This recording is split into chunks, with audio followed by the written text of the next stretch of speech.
I'm very excited to welcome Carolyn Kitchener to Politics and Prose. Carolyn is a recent Princeton graduate and writes for The Atlantic and The Guardian. In her first book, Grad, she profiles 4 women in their first year out of Princeton as they deal with family, relationship, and personal challenges. I'm from around here, and I think this is a great and important book for this community in particular, both for young people facing the post-college void and their parents. In my experience, there's a lot of pressure along the way to achieve academically in high school so you can go to a good college, and achieve in college so you can succeed in the world. But once you leave academia, where or what to achieve becomes unclear, and yet the pressure and expectations remain just the same. Jessica Valenti, author of Sex Object, wrote, Caroline Kitchener's Grad is sharply written and incredibly timely. Now more than ever, we need women's stories to lead the way, and Kitchener does it marvelously. Carolyn will be in conversation with Evan Thomas, longtime Newsweek editor and most recently the author of Being Nixon, but perhaps most importantly, Carolyn's professor at Princeton. Right, that's true. Please join me in welcoming them both.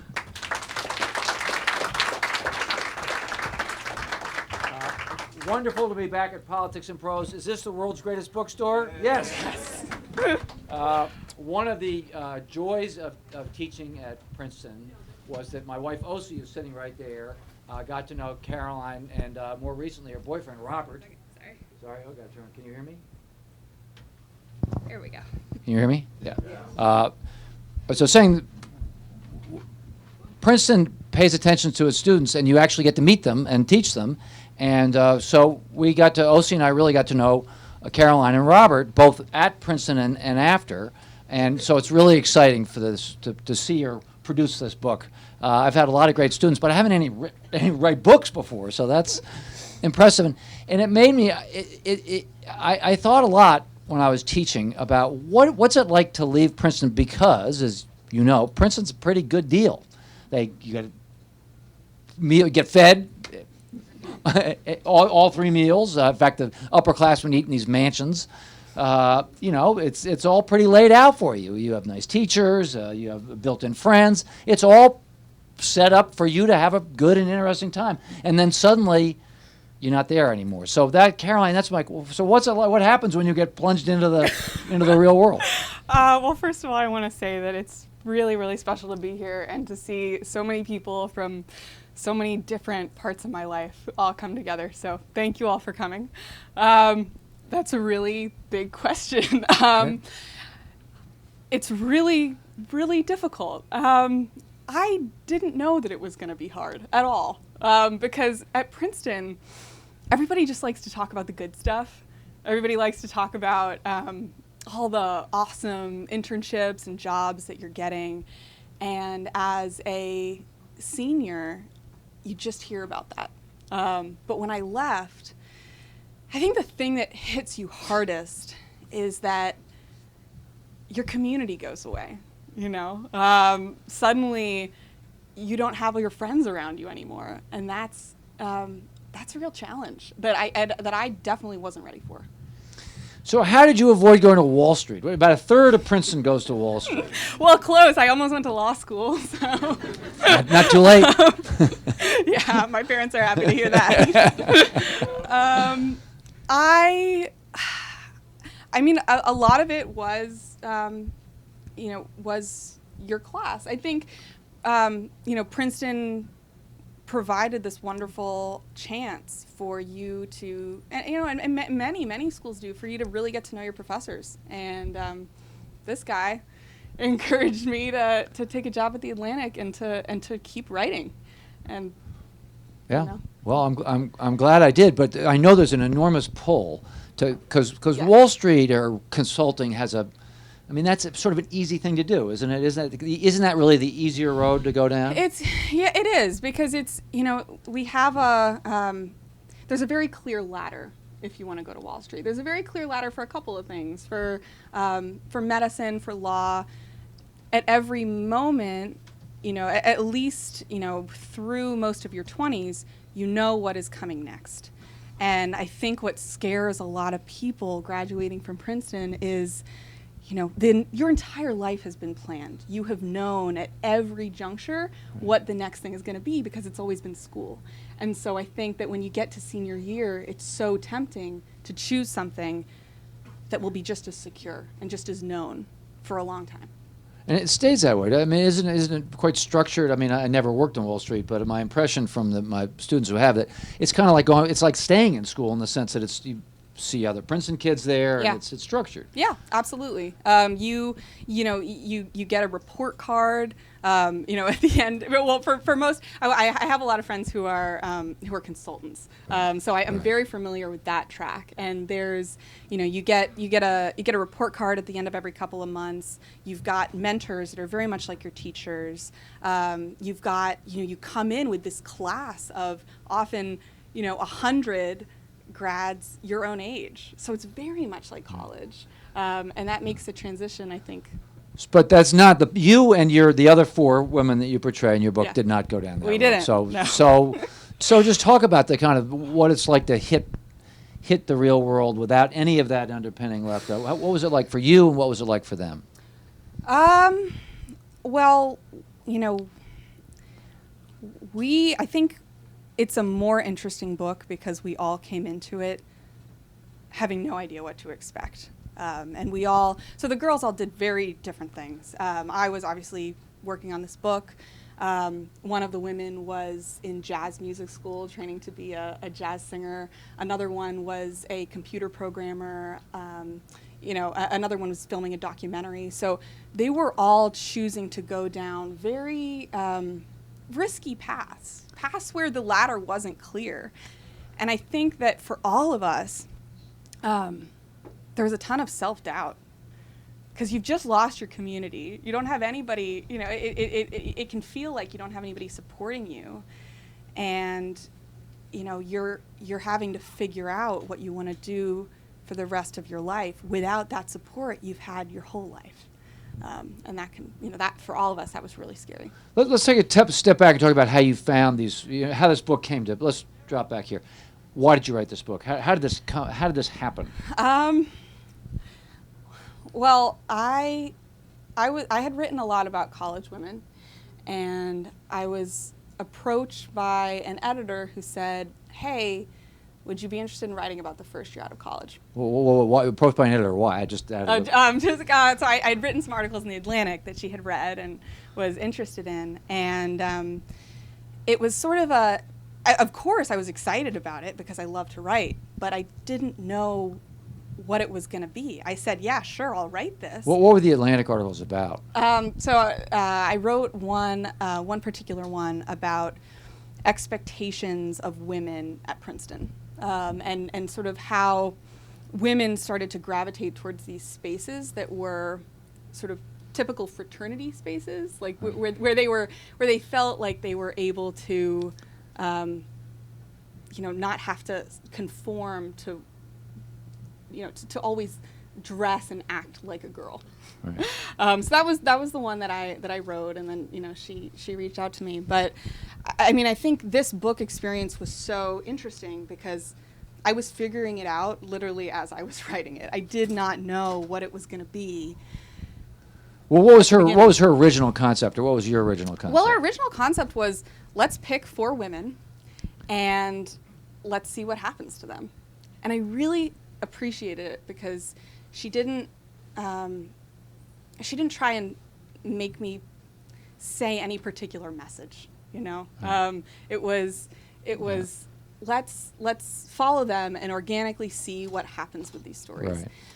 And it was only later that I decided to actually put myself in it as well. And how did you decide to do? Well, how and why did you decide to put yourself into the book?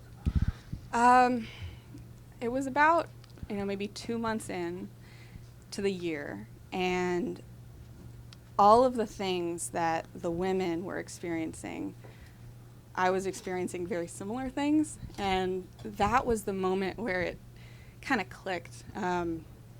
This is actually a book that I feel could help people, because if we are all experiencing these same feelings of loneliness and self-doubt, and we all feel like nobody has really warned us about this, then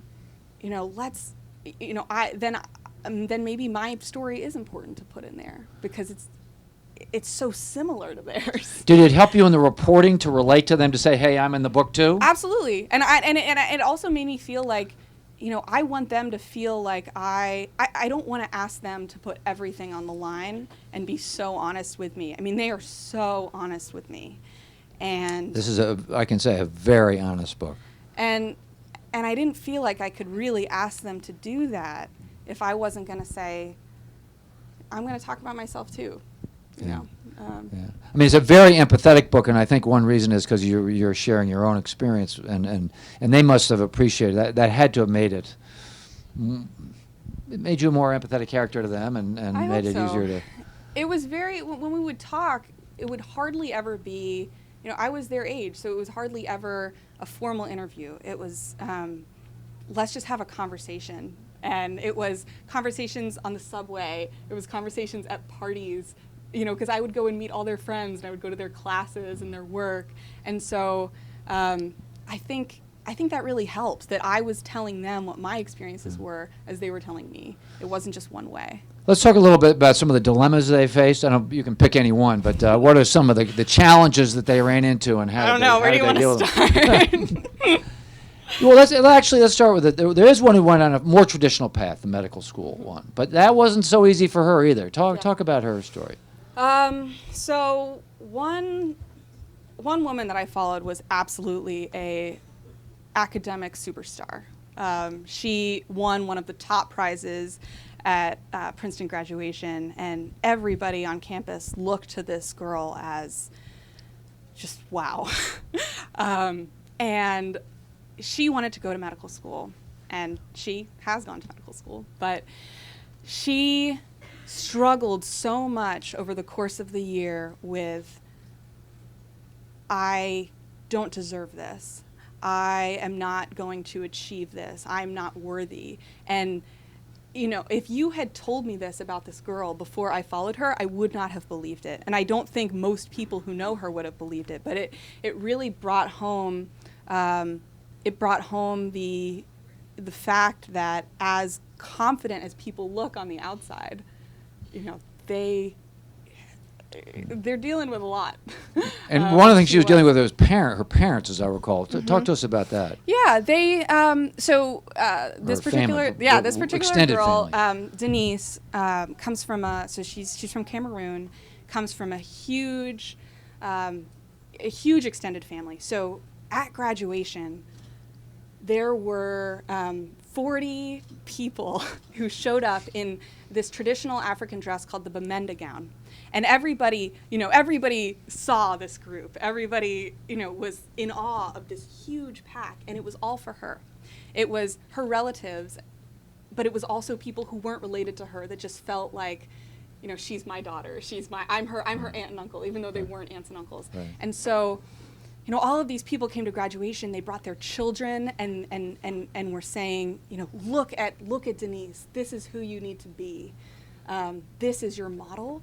And so, who isn't going to feel an incredible amount of pressure from that? It was really, I think it was really stifling for her, because she felt like, wow, even if I tell these people, I don't want to go to Harvard Medical School, or I can't go to Harvard Medical School, they didn't believe her, because they just saw her as like the beacon of everything. A possibility. Possibility. She's an extreme case, but isn't that true of a lot of your classmates? The expectations surrounding them. I mean, if you get into Princeton, you're already up there, and your family, it's okay. Yeah. This is just going to keep going, right? So did your peers feel that, and how did they deal with that? Absolutely. I think when you're actually in school, it's not. People are doing incredible things all around you, all of your classmates. But when you graduate, it goes to a different level, because people don't need to go to class anymore. They can just start, multi-million-dollar company. Some of them did. Some of them did. I mean, in my first year, one of my classmates had published a reporter at large story in the New Yorker, which is like for many people, the pinnacle of journalistic achievement. Ben Tabby just had another one. Yeah, and another one had secured millions and millions of dollars in funding for his startup. So when you graduate, you're I think especially because of social media, you're constantly comparing yourself to these people. Right. It's impossible to escape it and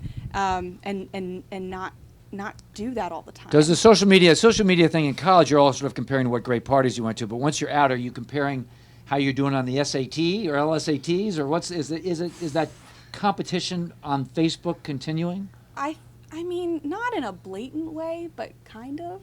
Yeah. I mean, when people have major achievements, I mean, people will post about it on Facebook, and that, but that's awesome, and we absolutely want to know about our friends' successes. And I posted about this book on Facebook, and because I'm proud of it, but it's it can sometimes feel like, oh my gosh, they're doing so much, I'm not doing enough. And coming out of Princeton, but I think coming out of a lot of schools, people feel that way. Yeah.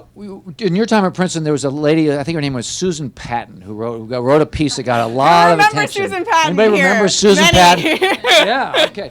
Well, she wrote this piece that said what? What did it say, and how did you react to it? So basically, Susan Patton said that Princeton women should be concentrating while they are in school on finding a Princeton man to mate with. And I guess breed other Princeton babies. I don't know. But it was, I can't, it must have been it was my sophomore or my junior year that this came out, and everyone I hated this. Everyone hated this.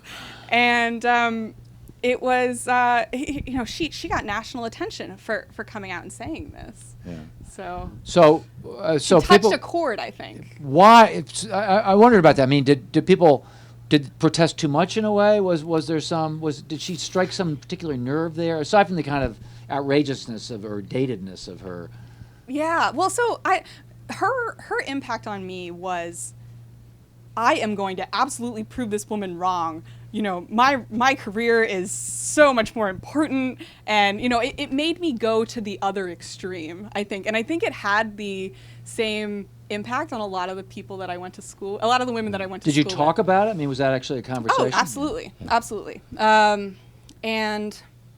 But I think that once I graduated, her effect on me was to feel like I should not value a relationship. Like, at this point in my life, that should not be a priority, because she was insinuating that it needed to be the number one priority, and I hated that. Yeah. Okay, so Robert's sitting here. You want to reconcile that? Yeah, I mean, I graduated with a really serious relationship, and we're 5 years into it, and I and I think I don't think that that's something that we should disregard. I think that especially, I'm not saying that everybody should, run out and desperately try and find a relationship. That's not what I'm saying at all. But I don't think that it's something we should, intentionally run away from, which is what I kind of felt like doing. Right, sure. The other complicated dynamic, of course, with your parents, who have been supportive of you in college, but now you're out. Talk to us about not just your experience, but some of your other how some of the other women in your book dealt with mom and dad.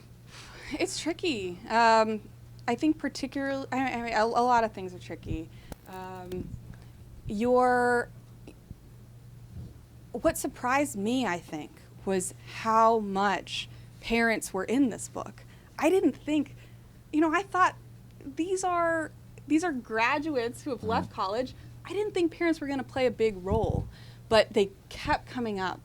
And I think that it's because you are in college, you're in this wonderful structured community, and then you leave, and of course you look for that support and that community anywhere you can find it.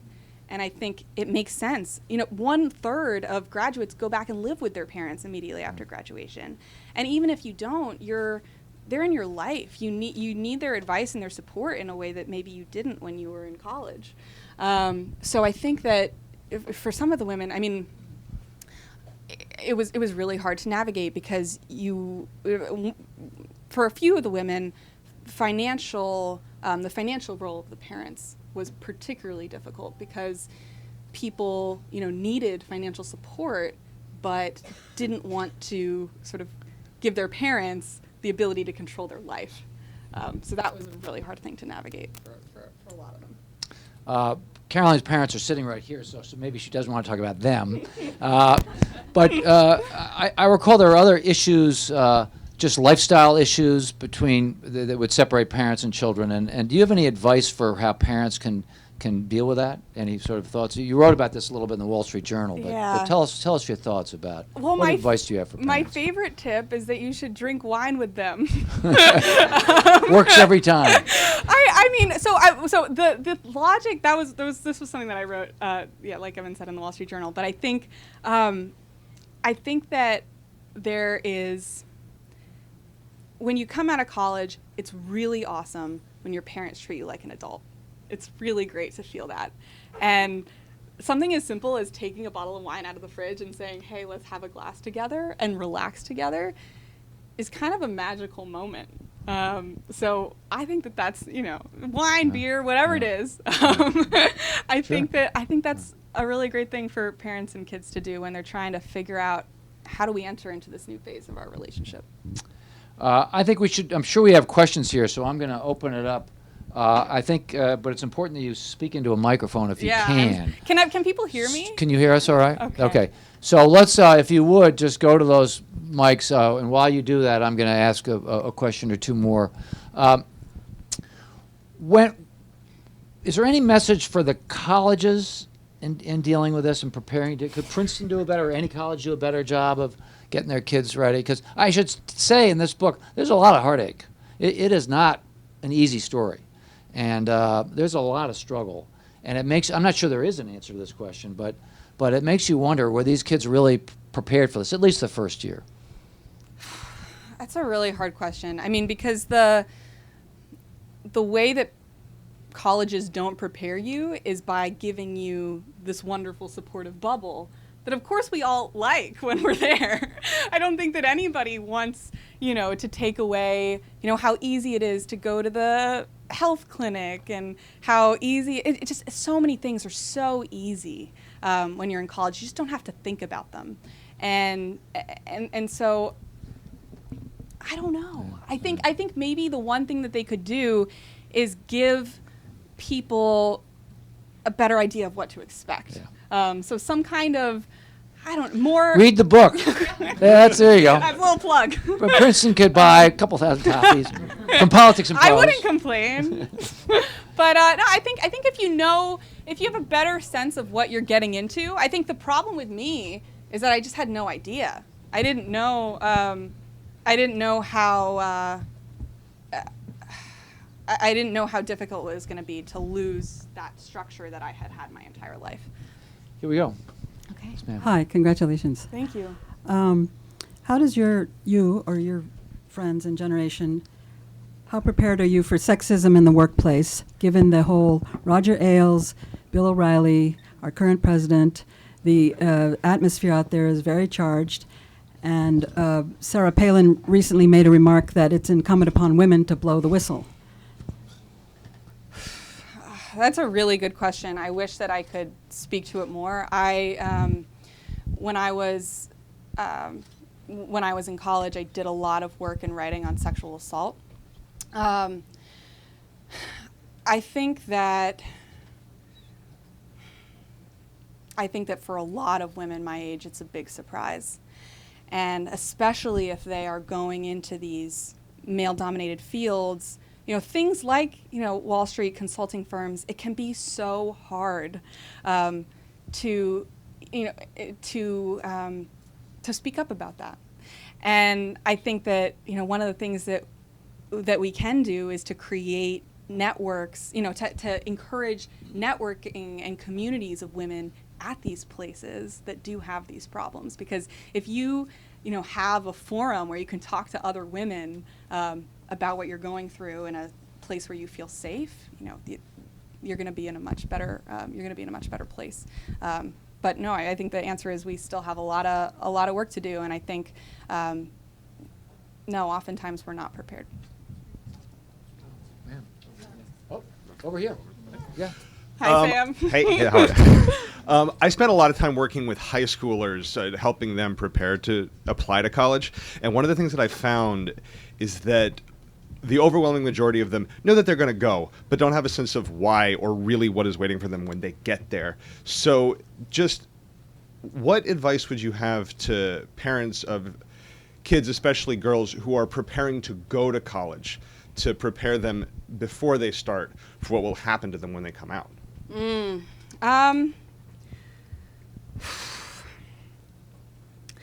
I think, that's a really good question. I think it helps to be aware that there is not just one destination for you. I think that people, what I remember most about starting Princeton is that the first week, I felt like all of my peers had like the job that they were going to do when they graduated. And I work with high schoolers too sometimes on writing, and there is a fixation on I must know exactly what my major is and I must know what I'm going to do with that.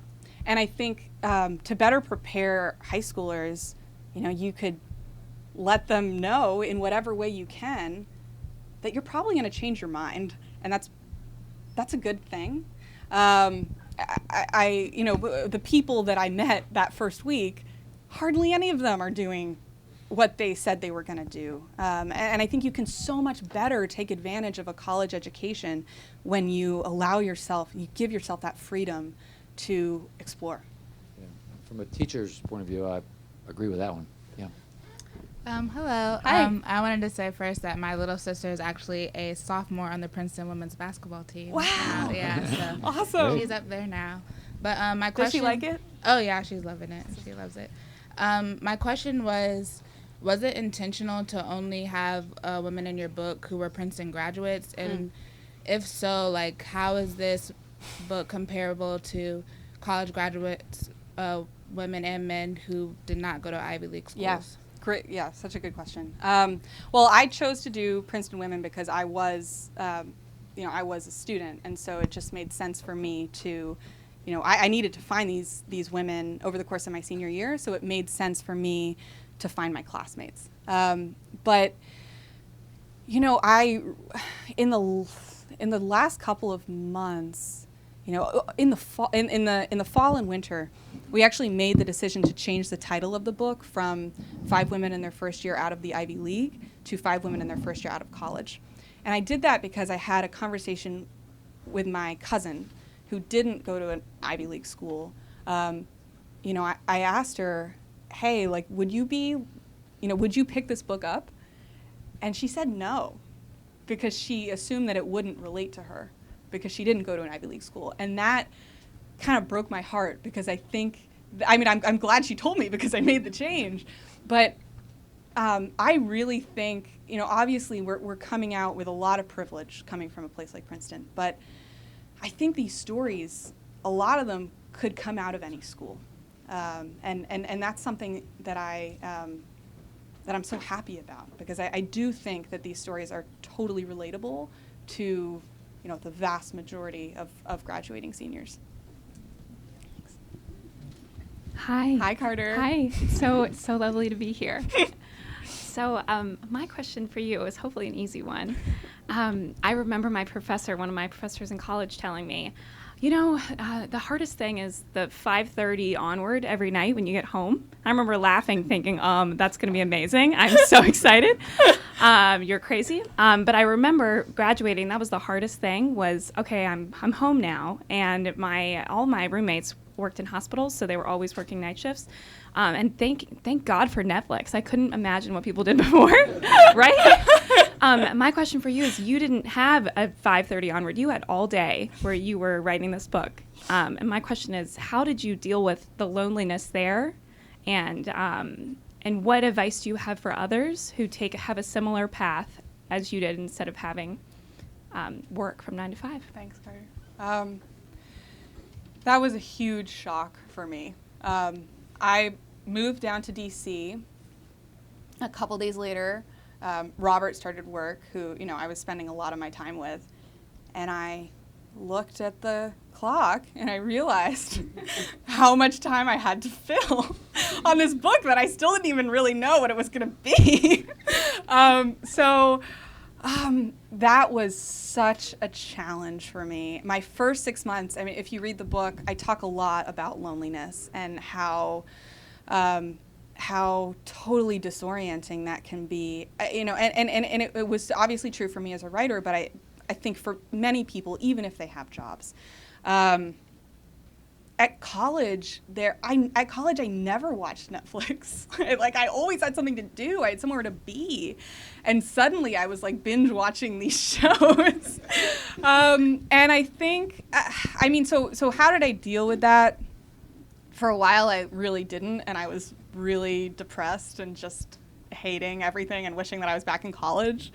But after Christmas, I came back and I said, this is not going to work. You need to make some changes. And so I tell people that I became an aggressive friender, which means that basically I would, anything that I could do to make friends. Like I would ask because I just didn't really know anyone in DC. So yes, Caroline is sitting there. I hardly knew Caroline. She was my acquaintance and from like a while ago, and I saw pictures on Facebook that she was in DC, and I sent her a message being like, hey, like we've only talked a couple times, but we should go get a drink together.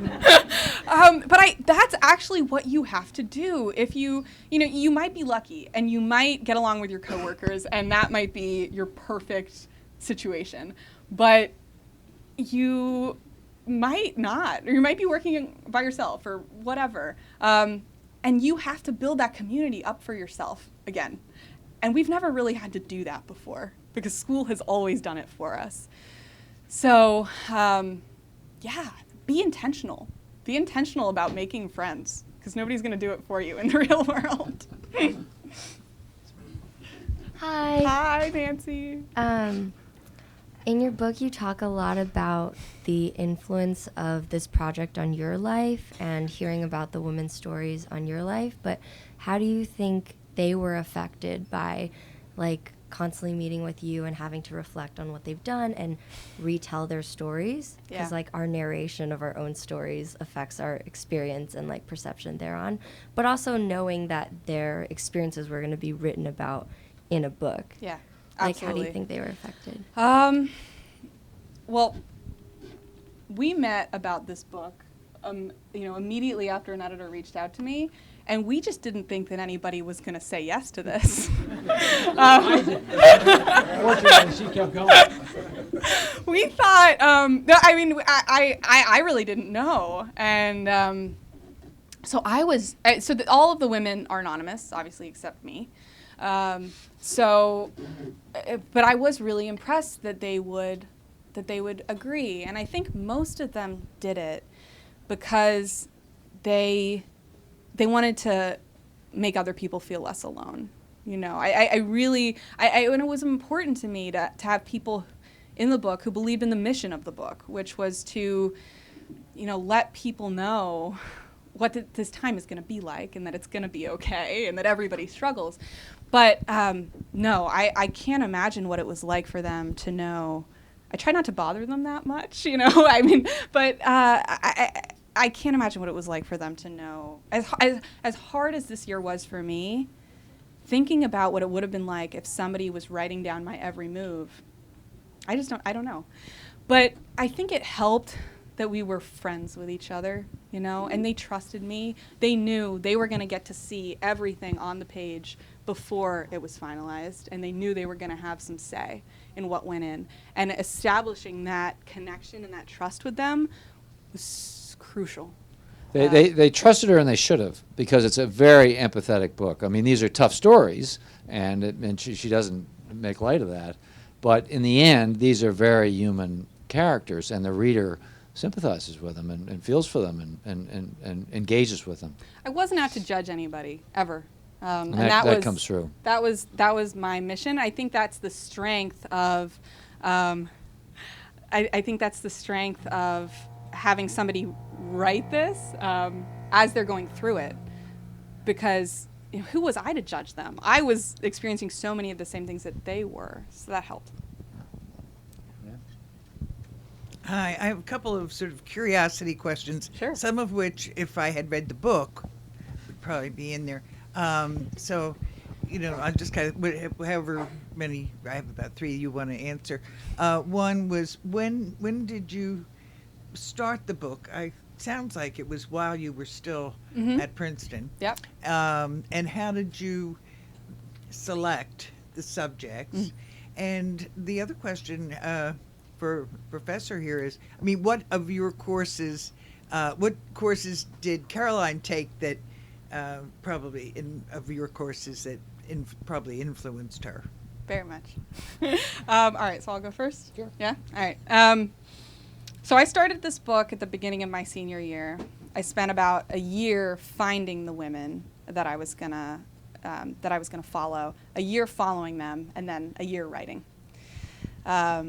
So I'm 25 now. And I started by interviewing about 20 or 25 and, met a couple times and it didn't really, I think people think that I was looking for certain types to fill. And at the beginning, I kind of had that in the back of my head. But as I did more and more of these meetings, it became very clear that the people that I was going to select were the people who trusted me and who were going to be open with me. Because with the vast majority of them, we'd get to meeting number 3 and I'd kind of hit a wall.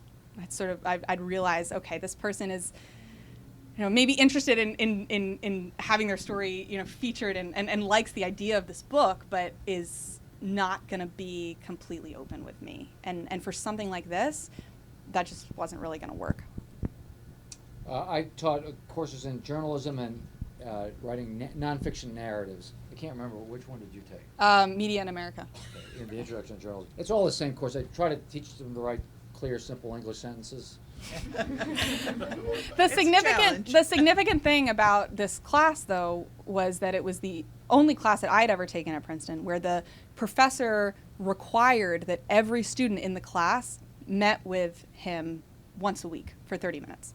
So this was huge for me because I wasn't very assertive with my professors. There were a lot of people who were really good at making friends with professors, and I was not one of them. But you did not have a choice, which really helped, and I was so grateful for to have an excuse to do that.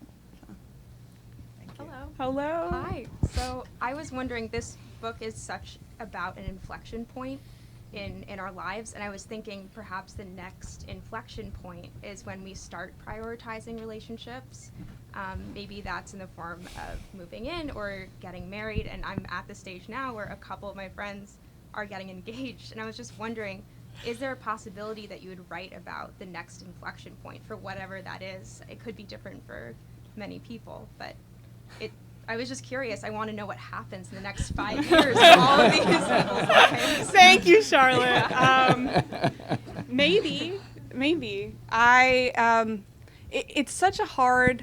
I'm very interested in writing about these turning points in people's lives, specifically women's lives, because I studied gender and sexuality studies in college, and all of my writing has focused on women and gender. And I am very interested in what that next point is, but it's difficult because I definitely haven't reached it yet. So I don't really know. So maybe we'll see. Hey, kiddo. Hi, Mr. G. I am. This guy Caroline's- taught me in high school. I need to move past kiddo. Caroline Kitchener, you are great. We're so proud of you. The fact is, I was also Caroline's debate and speech coach, and can attest, as she was the leader of our team, her kindness at our religious school, her welcoming, open arms way with kids of all religious faiths and none. And that's my question, which you might have anticipated about religion and these groups. And I love the previous questioner's phrase that I'm curious because I need to read the book, and I shall, kiddo. Very soon. What does religion play in their lives as a help at these moments of crisis or a hindrance? It's a great question. Thank you, Mr. D. So religion plays a big role in two of the stories. One of them, Denise, the woman I was talking about before, very, very, very connected to her faith.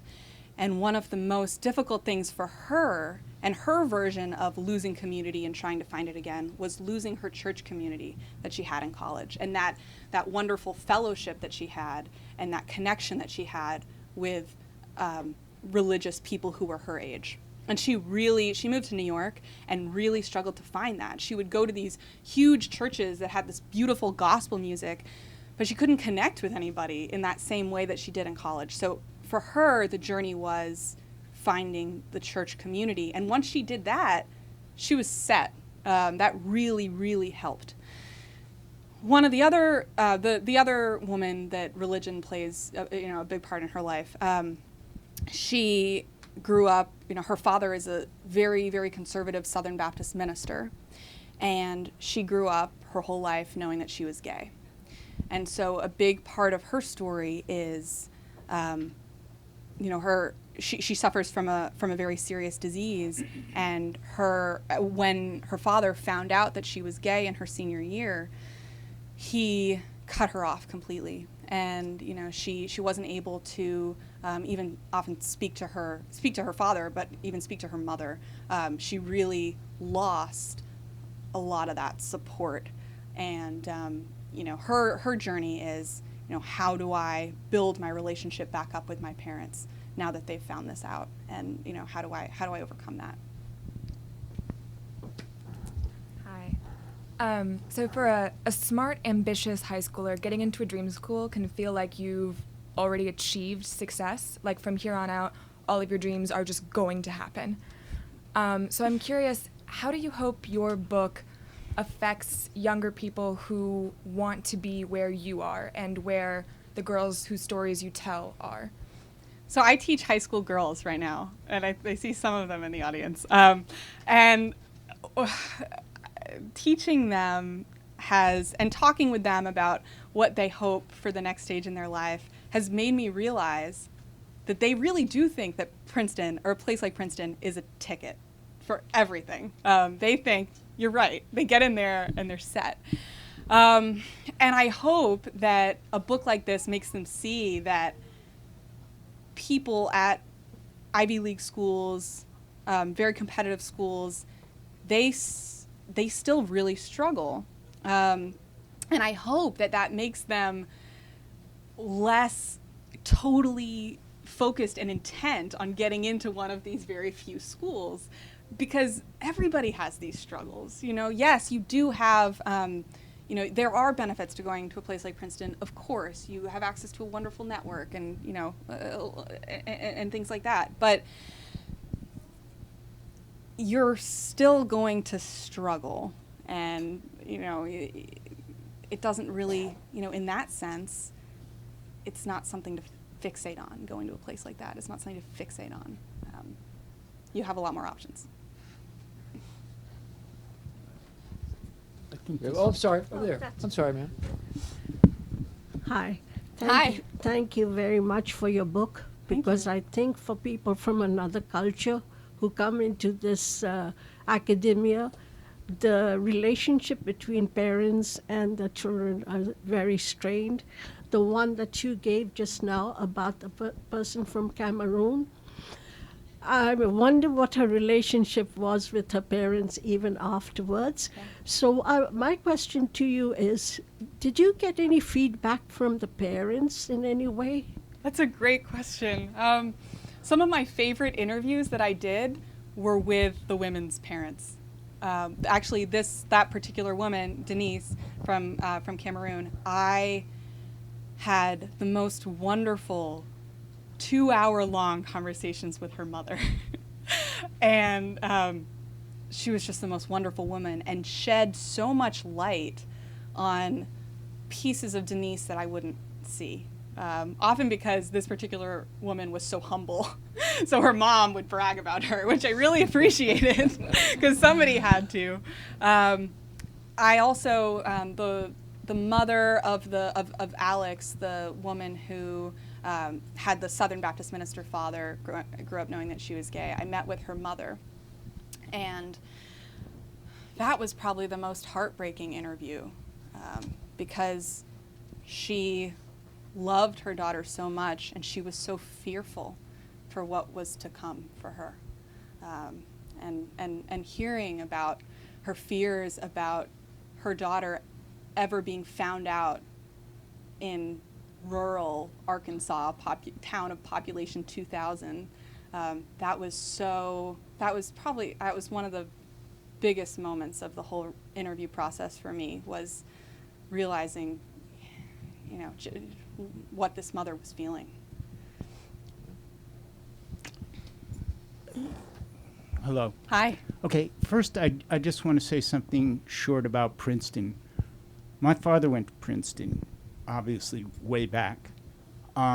He was one of the first Jewish people to go to Princeton, and he had a very hard time. Yes. Extremely hard. As a matter of fact, he had to drop out.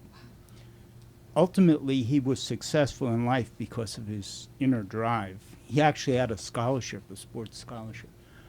And he went through 45 careers before he actually settled into something that he was quite successful in. Okay, so it's changed, obviously, a lot. That's my point in bringing that up. What I really wanted to bring up was this concept of aloneness. It really is part of the human experience, and there are so many changes in life, even with the partner, my partner passed. Your children can have problems and they can pass. So it's a continuous series of having to readjust oneself to the new circumstances. That's one point I'd like you to speak to. And the other is parents. In my life, I resisted a lot of the parental pressure even after I got out of school. And it was a tremendously difficult time for me and my family. So the thing I'm asking you about is, particularly with the millennial generation and the rapid changes we're going through, isn't there a certain necessity to reevaluate what's coming from your parents, because it's a different world than your parents experienced, and they can keep you confined to where you're not really ready, and the millennial generation really is going to have a lot to go through. Yeah. Well, I think I'll speak to your second question first. I think that that is the eternal question. I'm really finding how much, to keep your kids in a bubble and to make things safe for them and make things comfortable for them while also getting them ready for whatever comes next. I don't know that there's any one way to do that. I think maybe the best thing that parents can do is to position themselves, this sounds kind of cheesy, but to position themselves as a friend as well as a parent. Because if you are, if you're constantly afraid of telling your parent what you're going through, that's going to create distance. So it's a really hard question. And I don't. Yeah. A lot of times the parents see their children as extensions of themselves and their own ego, which is natural and not all bad, but that can also be very confining, like I said. It can be really hard, and to make that leap, it has been really hard for me. My parents always, before this book, I expected to go to law school. My parents expected me to go to law school, and maybe I still will. But when you've gone through, I thought I had lawyer in my head from the beginning of high school.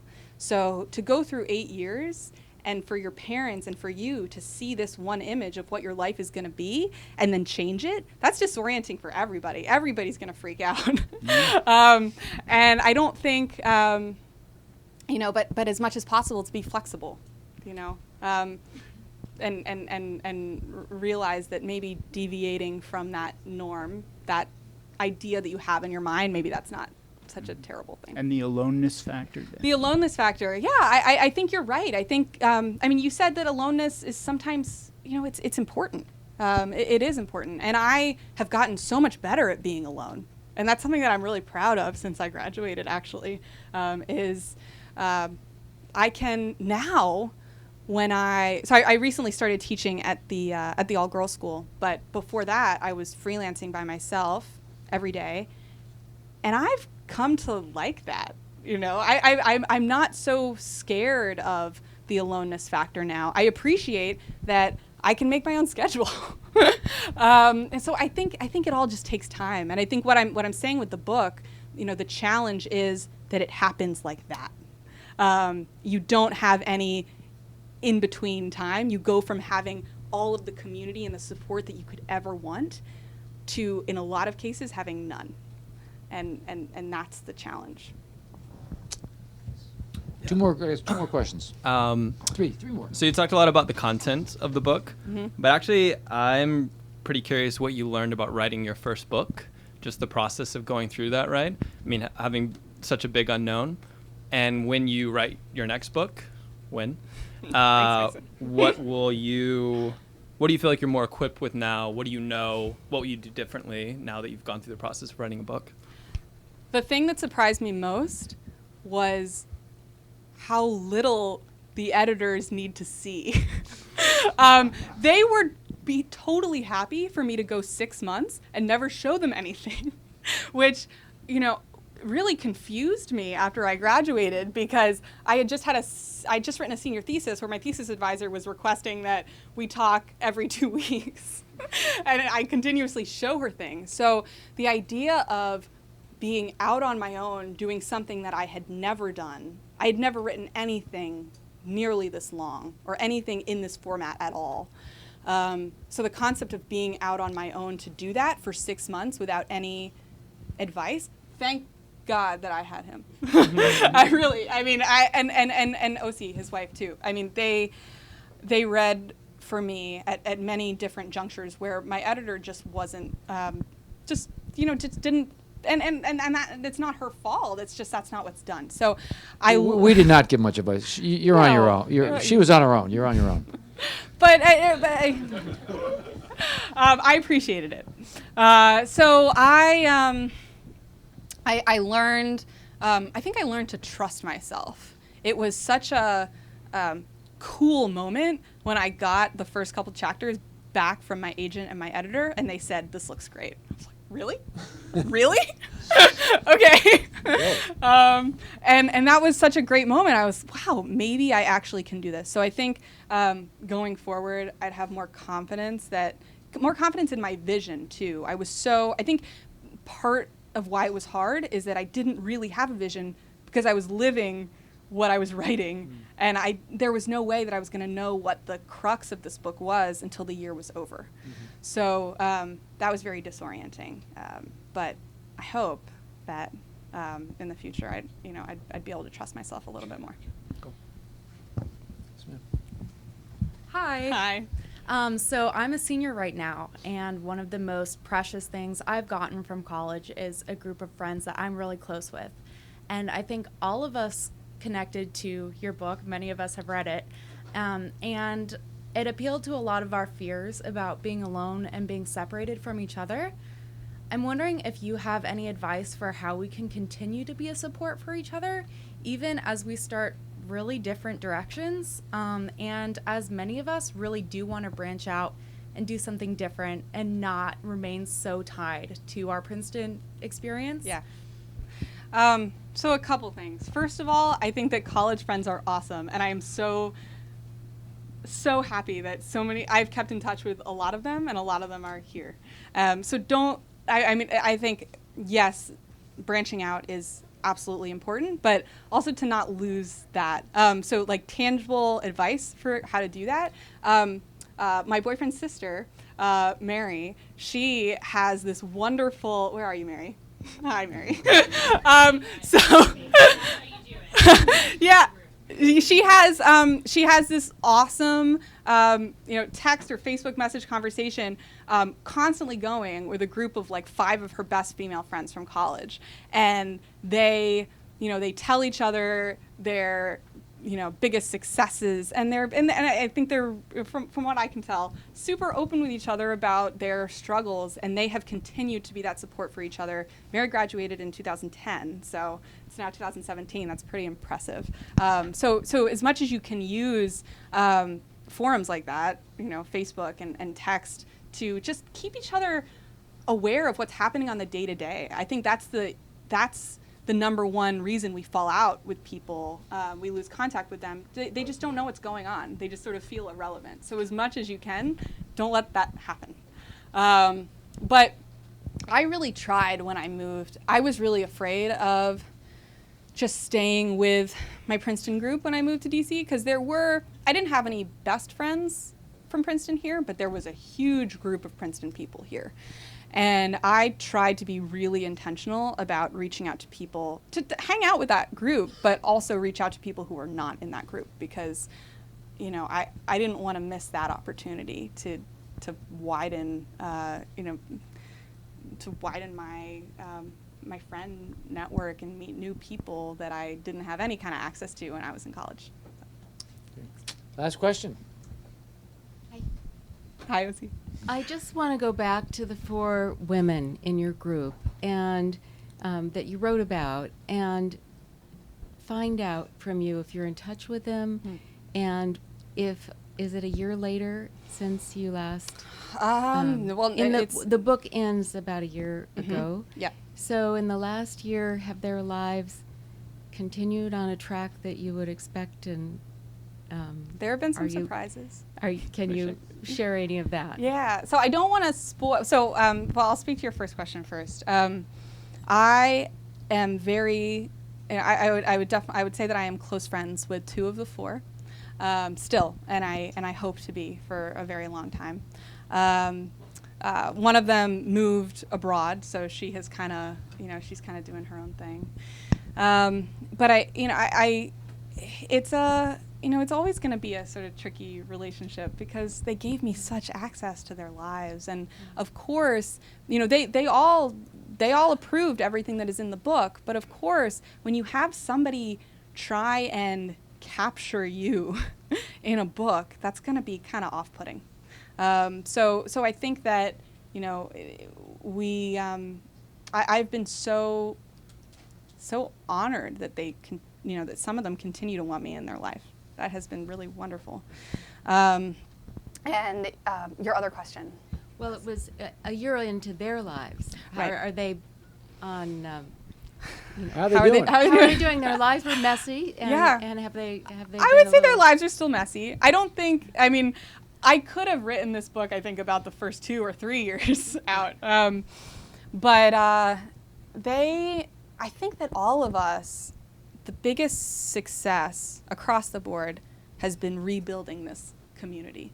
People have, people have spread out. I mean, there's, one woman lives in Boston, Atlanta, New York, and now Malaysia. So, they're all across the world, but I think we all have gotten much better at pulling people around us, and pulling the people that we want around us, and feeling that sort of stability and togetherness that college gave us, and creating that for ourselves. It's a good way to end. Thank you, Caroline. Thank you.